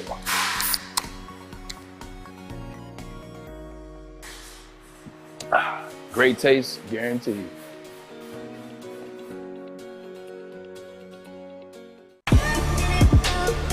Back at it, Big D Energy, Woodward Sports Network, Neal Ruhl, Darren McCarty, Sam Flannel, Spencer Raxter. Today's Tuesday, right? It is. You got your Oak Island shirt on, that's why I ask. Oh, yeah. What a dork. Thank you, Maddie. Thank you, Rake. See if it is. I think it's next week is the premiere, the 15th, I believe. So we're just getting ready. Find some gold this year. Oh, this will be the year, right? For all of you, watch party. Thank you, guys. Appreciate all the love. Okay. I'm hearing no winners in the Powerball, by the way. No way. How did you? You knew, saved money. You were about saving that. It's a $900 million cash out, like Doughboy cash out. Like Doughboy cash out. Yeah. You know what though? I have to ask. Doughboys. My brother-in-law is an accountant, and I have to ask him. I think it's getting to the point now where you take the payout over time, right? Yeah. Like, well, I don't know. It's getting to be like a couple, So what billion. was it before? If you're getting $25 million a year as a payout, you gotta always take the. Listen. Oh, look at that! What a bunch of dorks! Yeah, there's Raking Maddie. Hey, dork. Heck yeah, supporting dork. it. We're finding gold this year. Hey, dorks. Speaking of dorks, man. What? New season of Bleach and Chainsaw Man have been really good. I don't even. You just said a foreign language to me. What was that? They've been really good. What is it? Anime. I checked out Chainsaw. Anime. Yeah, Chainsaw Man's dope. Woodwardsports.com chat thread. I'm going to pivot. This is called a pivot in this business. Ryan David says, I love how the goalpost gets moved from Michigan. Beat Ohio State, win a big game, check. Win the Big Ten, check. How am I moving the goalpost? Those were big wins last year. Just you even admitted that they're big wins, but they got to do it again. They have a perfect chance. You went 1-2 in big games last year, and this year they have a chance to beat Ohio State on the road and then show them in the playoffs. Put up a better performance than you did last year against Georgia, where it was a complete blowout. Everything Michigan wants is right in front of them. They just have to go take it. But these are the stakes. Like, you have to go into Columbus and win, where you haven't won in over 2 decades. And for me, like, I'm consistent with this. I don't believe in you. The same way all you guys do believe, I don't, because I haven't seen it. You're telling me what you think, I'm telling you what I think. We're going to find out. Because if you go in and you beat Ohio State in Columbus, then 100% you should be in the playoff. Oh, it's 100%. They might even get, Georgia probably, but they could even argue for the 1 seed if they do all that. Easy guy. Georgia wins out. Okay, if Georgia wins out. See, even when you try to level with these people, man, I use it before I lose. That you can't, dude. You're doing so good today, and then you just say, why does he always have to push the envelope? Georgia lost the SEC championship game last year. They could do it again. If they do, here's the thing: if they lost again, the scenarios are out there. Even and if I they think more lost, though to your point, Neal, in the conversation from earlier, is that it's more up for grabs this year. Not only what the final 4 teams will be, but also, too, who the final 4 teams will be. If you're in, you got a shot. How about this? Imagine if Georgia does lose, like Sam says, in the SEC championship game, or this other team, or Alabama comes back, or LSU comes. There's teams in this mix right now that you can't say 100%, but we do know 100%. If Michigan goes into Ohio State and takes care of business, they will be there. Right. Who cares who they're playing? Listen to their coach talk. Their goal is to win the Big Ten and win a national championship. And I like the fact that that's all I've heard from him this year. So the mentality, and even though the schedule, all this stuff, they've done what they've needed to do, taking care of business. They still have to take care of business this weekend. And then we move forward, but it's right there in front of them. Quinn Yearling says, Neal, you give him an inch and he takes a mile. Once you agree, it's never good enough. I just told you what's good enough. Go beat Ohio State for the first time in 2 decades in Columbus. They're due. You know what that means? That means they're due. It's like last year. Can't go on forever, man. This is arguably the best Michigan team since '97, and certainly one of the 3 or 4 best since '97. See, I still contend last year's team's better. We can get into that mix later on. Yeah, it's splitting hairs. They certainly had more top end talent on defense last year. And that's where I was with that. Like, it's all out there in front of you. Like, go take it. Yeah, win and you're in. That's Kevin all Muskegon. you want as an athlete. That's all you want. Give me the opportunity to control my own destiny. And then if it's not good enough, then look in the mirror. Captain Banana Peel, Michigan could win the national title. Neal would talk about Michigan's recruiting rankings. How? No, because then I would be forced to talk about you winning a big game, not in Ann Arbor, for once. Damn, Neal, like it's tone, man. It really is. Wait, what do you mean tone? No, that's factual. Factual. You got to win the big. You got to win the big ones at home too, though, and they've shown over the past couple of years but that at they can at some least point, do that. In order to be great, at some point you have to win a game not in your stadium. Yeah, and the big one at home, not the big ones. Hey, you know what? I'm gonna just take this, and this is, and Mike says this to you, Neal, but this is to everybody. This is to everybody, and I don't think it's more so to you, Neal, because you are enjoying this. But Mike says this all. But you'll miss the journey, Neal. Enjoy the Michigan run. Don't be on the sideline. It's the best sports story in the state right now, and that's fact. The narrative that they're playing out of what they can be is enjoy. And they have one of the weaker strength of schedules in the nation. You're not enjoying the story. You're narrating it all the way. I'll give you my the opinion. The fact is that you're not letting them through the gate, right? You're not opening the gate or the drawbridge or whatever it is until they have stamped on their passport that they can go in to the horseshoe this year and win. That's it. Once they do that, they get admission into the Neal Ruhl Castle. And that thing's got 5 furnaces. WoodwardSports.com. That's all it is. WoodwardSports.com chat thread. Machiavelli sucks to go. Says Michigan's having a good season, and Neal's a killjoy. Is it a good season, Sam Flannel? So far, yes, because they've won every game on their schedule. Oh, see, it's a that's where our disagreement is, they're man. They're 9-0, man. It's been a good season. Are you kidding me? They've been at least an 8-point favorite in every game. It's still a good season. Who cares? They're taking care of what they're taking care of. Okay, man. They're no. If you go okay, Up until you can't say it's now, not for me, good if I'm a You got Michigan guy fan, if I'm a Michigan fan and they go to Columbus and they lose, it's a failure of a season. Yes. It's a failure. It's a disappointment. Right, because No, it's a failure. Oh and my don't give me that shit about, well, we went to the Rose Bowl. You scheduled your way into the Rose Bowl. It's not about the Rose Bowl. Okay, It's about... if you lose to Ohio State, is it fair for me to say you scheduled your way into the Rose Bowl? No, because Okay. you're playing for one game the whole year. The coach says it. Win a Big Ten. So it is a disappointment. Should be. I if agree. you think it's a victory of a season when you don't win the Big Ten, being Michigan, after winning it last year, so you won last year, and then if you finish second or go, no, Neal, that's like ridiculous. It's win the Big Ten or not. And thank goodness the coach knows that, because that's all he's talking about. And they know that. And schedule set up for it. I don't think I think that's unfair. I don't think the Rose Bowl, that any Michigan fan is even thinking about the Rose Bowl. I agree with both parties. I agree that it has been a good season so far. You can't say it hasn't. But I do agree if they go to Michigan or they go to Ohio State and lose, it is a failure. 100%. Right, but is it a good season so far? That's a question you ask the kid. Yeah, it is. Yes, so far. For sure. But it can end, or it can get better. Very quick. And that's always been my take on it, where you can't. This comes along with the stakes. When you're swimming in these waters for national championships, the good programs. You think Alabama?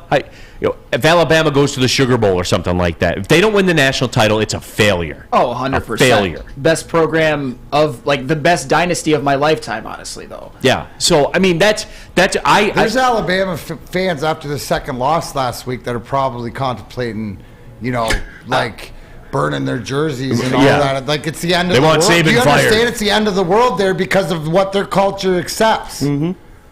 Yeah. Ryan Day. It was good to see Ryan Day jump in our WoodwardSports.com chat thread. Michigan or Ohio State will be cannon fodder if they make the playoff. That would be the next step for it. And that applies to Ohio State, too. Yeah. I cut Ohio State a little more of a pass because they did cash one in. Yeah. And you can't dispute that. They did. They cashed one in. But that's getting pretty far in the rearview mirror right now. That was the first one ever. Yeah, but they still did it. So they know they still did it. So somebody knows the remedy there that can't say you go into the SEC territory. See, here's the thing, and Chuck, look, we've talked. You and I are cool. You know that. Depends on how you lose at Ohio State. You lose by 1 or 2 at the end, the season's not a failure. Wrong. Loss. When you're playing for these stakes, it is absolute. When you want to be a national championship discuss, that's my problem, Chuck. No, it is not. Was Ohio State's season a failure last year? Yes. Yes. Yeah. Okay, fair enough. I just want to hear you admit that, because there seems to be different rules for Michigan than everyone else. Asking Ohio The State Neal Ruhl fan. rules. Yeah. That's the luxury. And that's where it comes from, D-Mac. Like, the guys that I know that are Ohio State fans, they're the first ones to tell you. Does anybody this know isn't that good enough? They're on a revenge mission. Yeah. That's the only thing they're thinking about is winning this game at home because of what happened last year. And they take it to a level that you guys don't. And that's why they win 20 out of 23 of these things. It's the level of failure, because I'm not saying that it's acceptable to go into Ohio State and lose. I just would rather be 11-1 with a loss to Ohio State than, say, 8-4 and some kind of like losing games, a few games that they shouldn't lose. No, I think that's still true, a good year. But here's the whole thing, Sam, is that you don't have the luxury. You have the luxury of losing one game on your schedule. And that's to Ohio State, where you still don't get disrespected. Everything else, the way you schedule your schedule, right, is disrespectful. That's the difference the SEC has. They have more teams, so the LSU's got to play the Tennessees, play the Alabama, play the Georgia, play whatever. You automatically have strength of schedule built in there that you have to But then you know what you do against. if you're Michigan, knowing that? You don't play Colorado State and UNLV and Bowling Green. Hey, UConn's about to be a bowl team, just for the record. I'm just Or saying. you do, They're not the worst team in the country. Or you do when you know that it's one game season.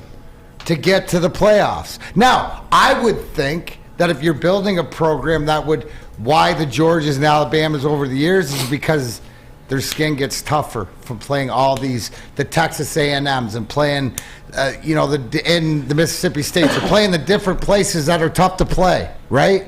And they get calloused on them year after year after year. Now, the Big Ten, is it Michigan and is it Ohio State's fault that other team isn't up to that level? No, they've always been bad, though. Right. That's what I'm saying. Bad. This isn't what you're usually dealing with. What you're usually dealing with in the past, I asked you, Terry, this yesterday.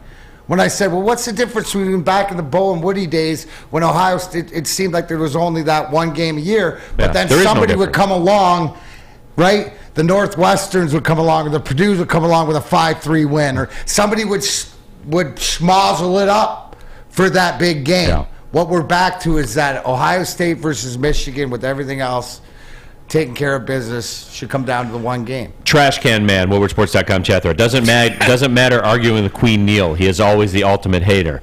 Mike G says trash can, but it's on brand and it's good for content. But yes, would like them to cover the X's and O's from Michigan, but that's what Flannel and the 2 to 4 show is for. Okay, Mike G, let's break down the Rutgers game, shall we? Let's break it down.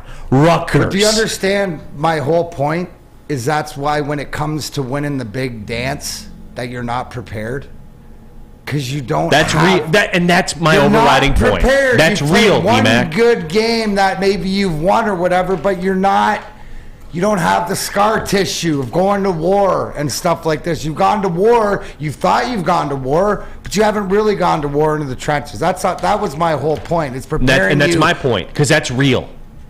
That's real. When you get, and guys, remember this too. One of the least penalized teams in the country, Michigan is.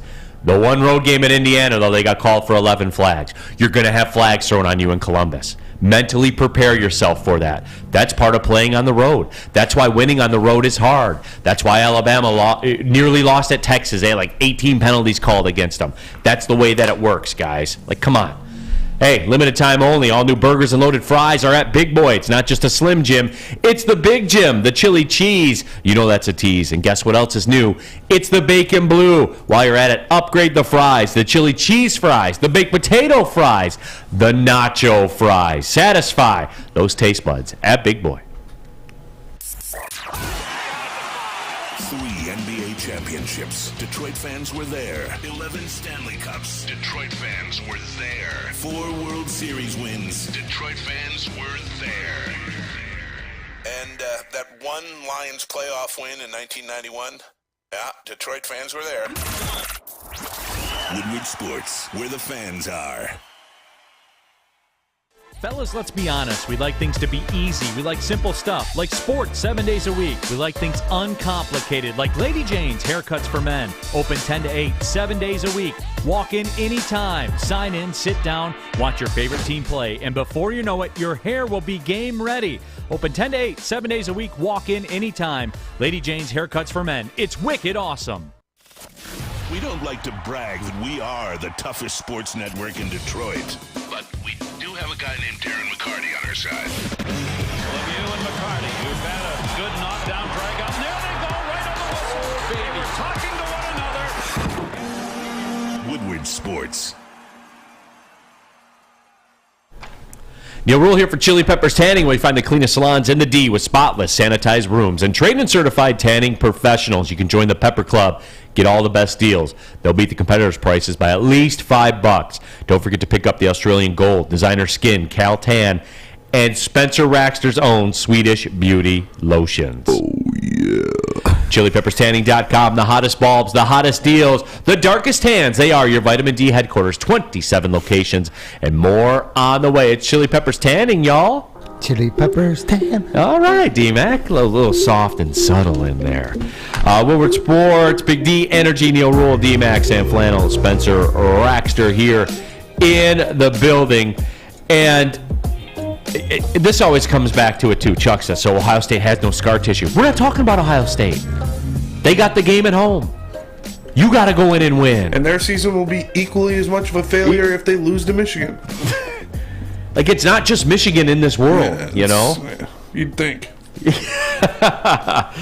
Oh, D-Mac said he's going to be down there. LCA tonight. It is the Red Wings and the Montreal Canadiens this evening at LCA. The Habs are in town. Boy, it's the what happened to the Habs? Bring me up to speed. What happened?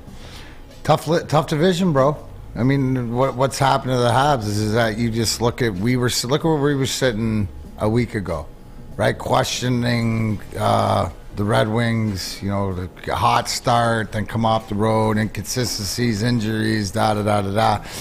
Tough league, all the different teams. So if somebody's got to fall, and you think that Montreal was going to be the ones there, they got to right the ship. It doesn't get any easier. They're coming in to. I mean, it's the same narrative. What happened to them? I mean, the NHL happened to them. It's a tight league. Guys, teams like Detroit are coming into their own. You look at what the Blackhawks are doing, and a team that was supposed to be like the Bears. That they're finding a way to win. We always mention in the Eastern Conference, you look at the Boston Bruins, the way they just go out and take care of business. But so this is where it's very important that, I know it's a Tuesday night. Early in the season, but you got a home game, and this is the teams that you'll be fighting for the points at the end of the year. So, again, Neal, we're going to reiterate this. You can't win the division in November, but you can shoot yourself out of it. So and these are the ones. They want to build, but here's the whole thing, and God bless this team and making the weekend so much more enjoyable with the celebration and stuff like this, but it's that 1-1-3. It's the fact of getting some goaltending. It's the fact of gritty win on the road in Madison Square Gardens. Now you have what great teams do, right? Is use that and build on it coming home. So it's so important that we come out with a great start, like we have had in the last few home games and stuff. So what's happened to Montreal? They're not getting it done. They've suffered some injuries and stuff like this, but their top guys just aren't getting it done as much. But that doesn't mean they can't come in here and put 5 on the board if we're not ready to play. WoodwardSports.com chat thread. Ethan Brown says, name an all-star on Montreal, not named Price. That's what happened to Montreal. Precisely, Ethan. Like you're 1,000% right. It's the draft they haven't done well at the draft, and any team it doesn't matter. Guys, their captain Nick Suzuki, the Cole Caulfields. They have more of they're more of the diminutive size. Especially more of a forward, but that their speed and playmakers and stuff like that. So, it's a tough league, man. You mentioned it. You look at every week we could say because the Wings could come off of this week and lose the games or whatever, and you're going to say, oh, what happened to the Wings? It's going to be that team. So it seems like Montreal is just that team right now. Yeah, I didn't realize Suzuki was that young. He's 23, huh? Mm-hmm. He's making $10 million a year though. Wow. They may have. They just put a big commitment into him, and obviously 8 for 63, putting the C on him and stuff like that. Yeah. So all right. So that's how they're going to ride. So all right, I get it. There are a couple exits behind us, in our up north franchise I'd scale. Say maybe they're packing one or two, but you got to remember they've been there recently. Yeah. Right. I do forget that they were just there. They got on a heater. But that's the NHL. Right. Right. Which goes to show you that your team could be that team too. So. They're in the rebuilding process or building, but it's another team that you're going to fight for. To me, it's the Buffaloes, the Ottawas, the Montreals, and the Detroits that are fighting for that, those last playoff wildcard spots. You want to know where they messed up real quick? And this is just me spitballing here, free balling it. You got Brendan Gallagher right now on a 6-year, $40 million deal. What year of the contract? Year 2, and he's 30. So, yes. That's where they messed up. So there's a lot. Well, they messed up. They hand-tied themselves. Right. Right? But it's also the commitment that they made to him. I think that you won't see as much of that. But again, same conversation, except you don't like it because of how old he is. Right, absolutely. You got Mike Hoffman. So when you compare that, right, that player, he's making $6 million a year. Yeah. So you got that David Perron at $4.5 million a year for 2 years. The production with just a 2-year commitment. See what up, guys? This all circles back to it, man. Look me in the eye. Hashtag Wiser Plan 1919. Great talk, everybody. That's where it is. No, but I mean, just in generalities too. It's the thing where with this game here tonight, D-Mac, when you're in these waters in this division with these teams, and you have a run of success like they had, certainly over the weekend, and you had that big win against the Rangers, you have to validate it. With all those injuries too. And there's part of it too, and then I was going to get into that in a second. You have to validate it, though. You know what I'm saying? You can't. I would contend you can't give up points to the Canadiens, but it doesn't matter because the Canadiens won't be a factor in where you want to go this year. Got to get 2 points. You got to get 2. Yeah. You can, and I don't care how it comes. Yeah. Like I'm not asking for style points or anything like that. This is one of those games on a Tuesday night. They're a bad team. Yeah, there'll be some juice in the building because of the jersey and everything like that. Oh, there's a lot of Canadian, the Montreal and the Toronto fans. They always draw and stuff. They always like do. this. Yeah. No, but it doesn't matter. You got to get 2. When you're looking, like what you said is the most poignant. If you view this team as behind you on 75, a few exits behind or down the road, then you got to take care of business. Mm-hmm. Like it's the same mentality when you look back, is that you got to play better than these guys. I get mentioned or asked in the chat thread, woodwardsports.com chat thread, Andrew Kopp. Like I said last week, 10 games. He's coming out of coming off of surgery. That's his training camp. I think what you're starting to see is a little bit more comfortability, a little more responsibility. Obviously, showing up game winner at home against the Islanders the other night. But the fact that slowly but surely coming along, and this team slowly but surely coming along. Raymond's been on a heater too. Yeah. Well, it's building up. So now what you want to see, Neal, is the maturity. The maturity-wise shows you what they take, what they've built. They realize that, and to continue it, and don't let Montreal come in here and take any points from you, but let alone 2. Yeah, you have to get your 2 points. You can get away with giving them 1 and winning an overtime or a shootout, but you got to make sure you get 2 points. WoodwardSports.com chat thread Epic says Dallas and Florida both have great uniforms.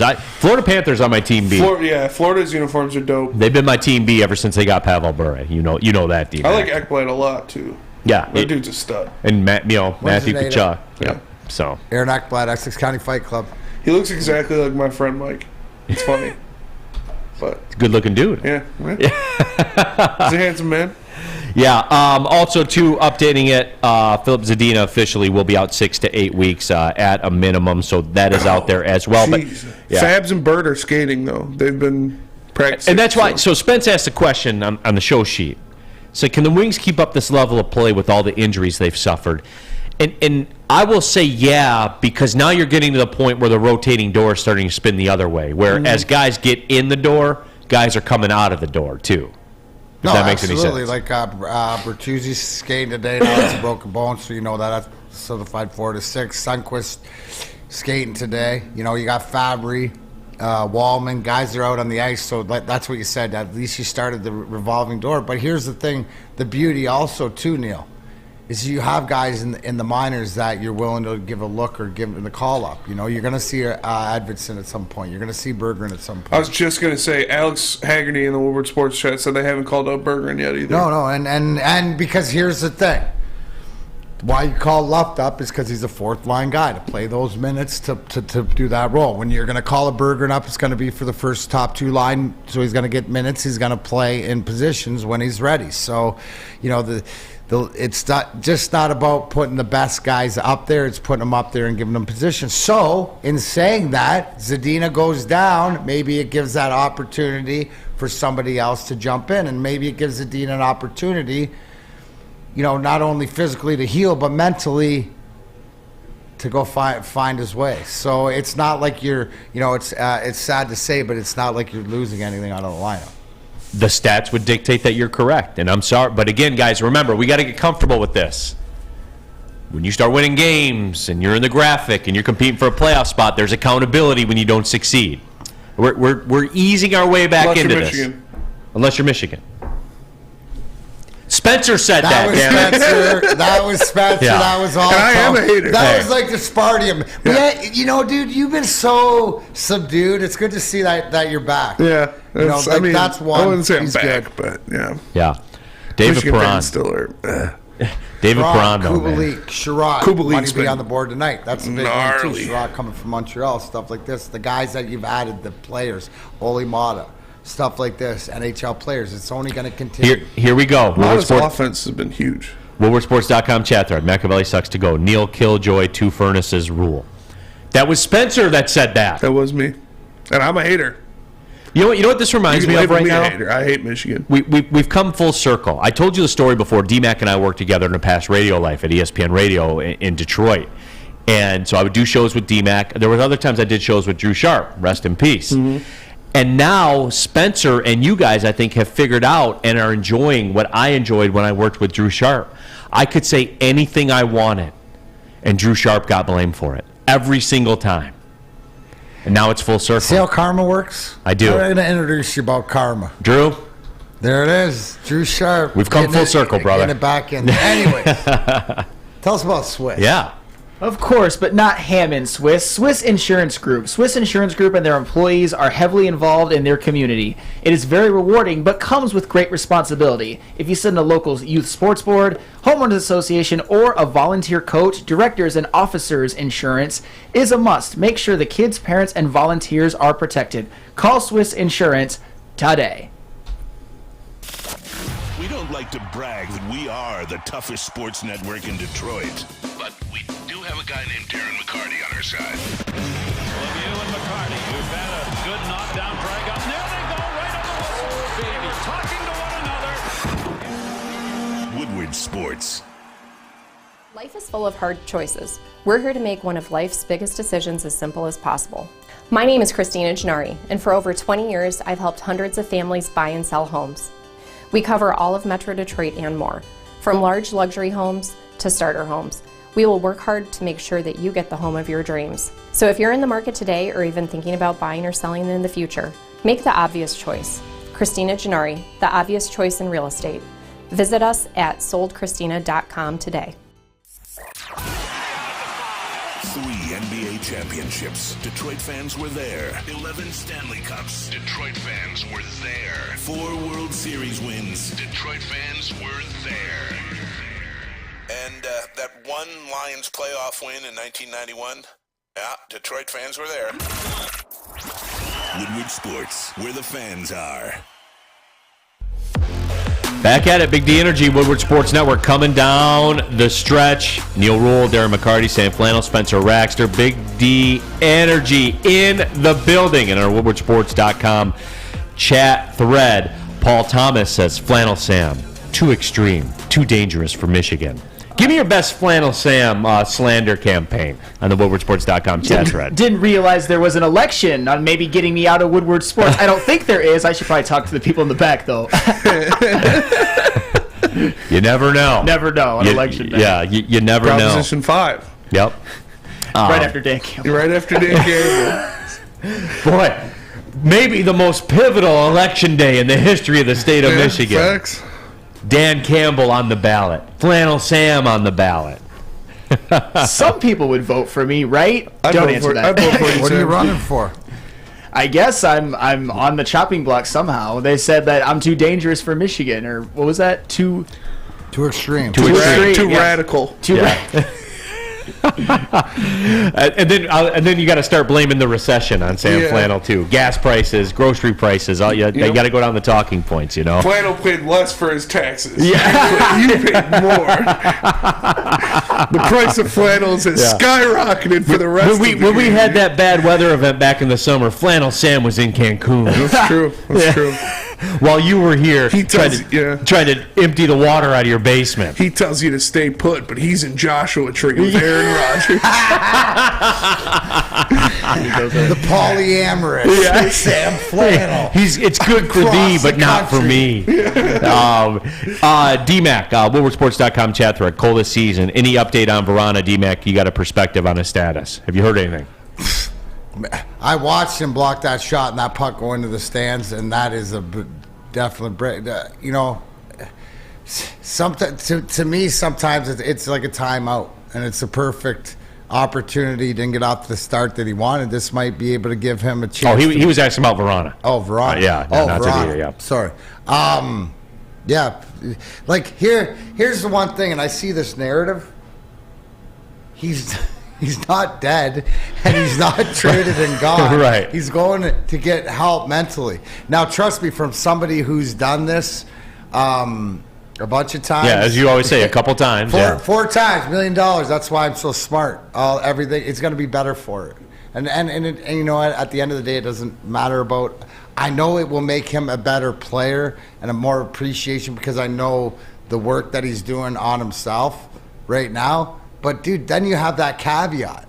That caveat coming back. It's sort of, but aren't we used to not having Verona for the first half of the season like last year? And then he comes back. So where this team's at, because they're not a playoff team or it's not 2 or 3 years down the line, I want him to get well now. I want them all to be well and stuff like this. But that's a caveat that you have. Not something that you've lost.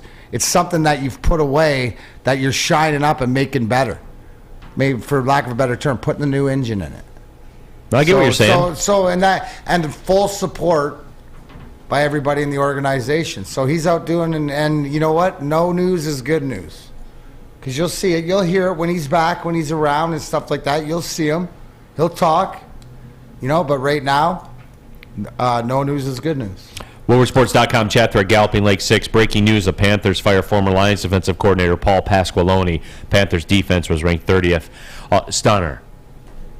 Paul Pasqualoni continues to get a job somehow. How did he get a job? How old is he too? He got another job after Detroit. I didn't even know that. That's how little sort of buzz that the Paul Pasqualoni hire for Carolina got. I had no idea.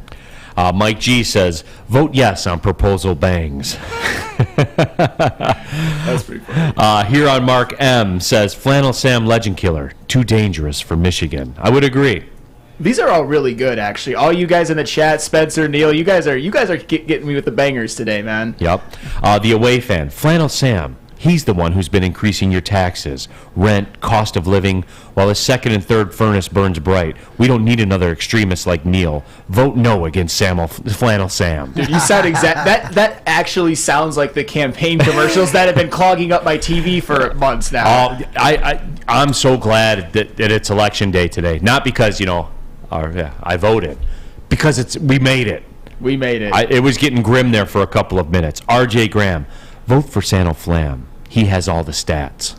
I do have some, and what I don't have, I will do quick research on. Vote for Flannel Sam. We found out what happened to Scott Frost. He's his running mate. Flannel Frost party. Where do you think all the money to Sam Flannel's campaign account, sponsored by the buyout of Scott Frost? Yeah, absolutely. Rack says so Nebraska's supporting Sam Flannel in Michigan. Yeah, $15 million. Yeah, absolutely. His finance base is actually in Nebraska. Rack says, I feel like some people in the chat feel the same way about Neal. How does he keep getting a job? I don't know, man. They do. And the checks keep clearing, dude. It's crazy. Dominaire says, no more ads, baby. Woo. I am fired up about that, man. Yeah, that's pretty cool. God, man. It was everywhere. No more ads, and then you can just fork out $8 for your Twitter green check mark. Don't start, D-Mac, do not. We did such a great job of navigating this today. Such a great job of really threading the needle with the election stuff and the political stuff. Oh, that's not political. That's Twitter. You play the hate. Well, that's what. D-Mac. Wonder why you didn't have to pay it now. Because they didn't want anybody to falsely be accused. So. Yeah. Oh, and yeah, what about this too? Rad Dad Scott, no more political text messages, FFS. Bro. You get political text messages? Oh, all the time. Oh my God, man. It's unbelievable. I got 3 during the show. Really? Yeah. It's absolutely wild. They should, like, when you vote, since they scan everything, when you vote, it should go to your phone that you voted already, so it automatically block. Bro, I voted. The decision's been made already. You're too late. You should have been the person standing there at the polling station pointing to the sign. Mm-hmm. You should have done that. But yeah, dude, it's unbelievable, and I'm glad that it's over. Galloping Lake also said, my daughter made a meme that said, no pre-calculus, too confusing, too extreme. I agree. I vote for her. We've all got our agendas. My agenda is working out at Planet Fitness, the official studio sponsor of Woodward Sports, and also home of the Judgment Free Zone. We can work out for just $10 a month. Upgrade to the Black Card, get unlimited guest privileges, the hydro massage, everything. You basically own the place when you're a Black Card member at Planet Fitness. Join today in club or go to planetfitness.com. It's Planet Fitness, Darren McCarty, where your fitness is essential. At work and at home, we're there with smarter security solutions. Featuring complete automation with customized alerts and more. For over 90 years, we've been the company that's been counted on to protect what matters most, all with personalized service and care. Right now, for a limited time, receive a free video device plus free installation with a new home system. Guardian Alarm. We protect Michigan. When you need apparel, there's only one place to go. Big Frog in Novi. With no setup fees, no artwork fees, no minimum, and a 24-hour turnaround, you can have your whole team outfitted in no time. Embroidery, direct-to-garment, vinyl, and screen printing, Big Frog has it all in all the styles you want. So whether it's a sports team, fundraiser, school event, or corporate needs, Big Frog is your one-stop destination. Visit bigfrog.com/Novi or call 844-4-BIG-FROG. Get a shot up. This is for the win. All of Detroit's sports teams live on Woodward. All of Detroit's sports coverage lives on Woodward Sports. Driving the best in Detroit sports coverage. Final segment of the show, Big D Energy, Woodward Sports Network. Neal, Ruhl, Darren, McCarty, Sam Flannel, Spencer Raxter here with you. Happy to have you all along with us. More Sam Flannel political ads. The away fan. Flannel Sam, his extreme ideas are what's destroying this country. He went into hiding after his Ben Wallace take. Getting married, more hiding until Election Day. Keep him away from our state. That might have won today. That's my favorite. He's in hiding. Where is Sam Flannel? Right here. Oh, man. Cole this season. Anybody tuning into the Pat McAfee show to see what Aaron Rodgers says about them Lions? No, I don't care what Aaron Rodgers has to say. Why would I care about what a 3-6 quarterback has to say? I'll go listen to Jared Goff if I want to hear that. Fair enough. Yeah, I'll tune in. I want to hear the pain and the disrespect and stuff like that. I think Doughboy Steve also brought up a great point, is that, when it comes to our Red Wings this year, is that you have talent on this roster. So don't be surprised if you're in a position and Steve Yzerman thinks that you're ahead of where I think we are, of competing for the wild card, that he thinks we're a playoff team, he will add. Or the other part, as Doughboy Steve brought up, is that you got guys on this roster that other teams would want, and he may just get rid of. Yeah. So don't, and you know what, Neal? To be completely honest, everybody's who is not under contract or even is, but every conversation's up for grabs. I cannot say no on anything else. So somebody says, so you say Dylan Larkin or Tyler Bertuzzi, they could be traded. Because you don't know what the standing is at that time. Absolutely. So wait and see. But if things continue to go as they do, then this team is overachieving. I look to Stevie that he will reinforce this team. He will add if this situation dictates. What situation requires, he will do. Right. Remember, Steve Yzerman's the most patient person in Michigan, so he's not in a hurry to do a lot of stuff that me as a fan want him to do. He's going to give us what we want when he wants it, not when we want it. And on the flip side of the coin, too, when you look at arsenal that Yzerman has, and the Red Wings and Yzerman, he's done a great job of using this, weaponizing the cap space like we talked about. We'll take your bad contract that's expiring this year, you give us a draft pick. That's the way that he's operated. He could do that now to improve the team. If you're on the graphic, they still got $6.3-ish million in cap space. If there's a veteran player out there that's on the last year of a deal where some team has fallen out of it and they're like, look, just get this guy out of here, we'll save $3 million. Like a Kubalik guy? Like that type. You know what I'm saying? Like, he's got that ability everything is on the table, good and bad. And that's why I get into it with Yzerman. That's why I get into it with Brad Holmes. He's down for whatever. Like the quarterback situation. We may we don't. Spence, you're not with us tomorrow either, are you? You're right. I am. You are tomorrow. Yeah, Thursday and Friday I'm not. All right, maybe we'll do the quarterback thing tomorrow. Like, people are looking for resolution on this quarterback issue with the Lions. Like, what are they going to do at quarterback? Brad Holmes is down for whatever. You want to make the trade for somebody? You want to go in free agency and get the Lamar Jackson type? Yes. You want to draft one? You have the capital to do that too. You can do whatever you want. Steve Yzerman can do, as T.I. would say, you can have whatever you like, because he can do that. He absolutely can. He has the power. So, Paul Thomas, your answer is played against Todd. Obviously, Todd Bertuzzi. He asked about did I do my friends with Todd Bertuzzi. We never played together. He came here after, but one of my best buddies after the game, we play a lot of golf together. I love Todd Bertuzzi. He's one of my favorite human beings. So that'll answer that. But here's the one thing I want to implore people. Steve Yzerman, during the 98, on Saturday, during the ceremony of the celebration of the 98 team, stood in front of the fans and gave a speech, right?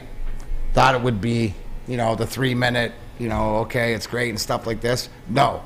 I implore everybody to go back and listen to what he had to say. And I think it's about a 6, 7, 8-minute speech. Because along in there, not only does he tie in what we did and back in the day, that's not what I want you to hear. I want you to hear about the fact of what he says to the fans, what he says about the team moving forward, how he implores this team. Because I remember I'm sitting beside Ozzy, and Stevie goes, the team played well the other night, and we got to continue to come out.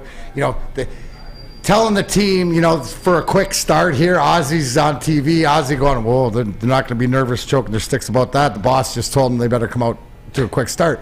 What I'm trying to say is they came out 13 shots on net, 13-3 in the first period.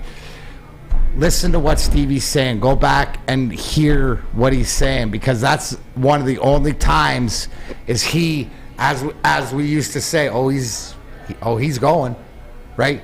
He got going, and you heard the real translation of what he thinks of his team and where we're at right now. So if you're a fan, and I always say, listen to when Steve Yzerman talks. Well, he gave a lot more than any of us ever would have thought in that speech there, and I think I think he's excited, but he's also patient, and that's the thing. I think where he's at right now, we can say a little ahead of schedule, but again, it's the consistency to keep putting it out there. So. See everybody downtown tonight. Absolutely. WoodwardSports.com chat thread. The away fan says Stevie Y is the greatest GM in Detroit sports history during my lifetime. Win, baby. Not yet. Yeah, and that's my Let's point. start winning. And this will drive people crazy. That would be Joe Dumars. For me, that would be Joe Dumars. Well, no. Not for now, as of right now. No, I got 4 cups, so whoever's in charge of those. Well, those teams together. But I'm biased. What am I gonna say? You are biased. I'm talking about like the way that Dumars had to do it through the trades, Neal, and you know what I'm saying. The whole thing is that a lot of people to the final half of your argument don't even read that half of the book.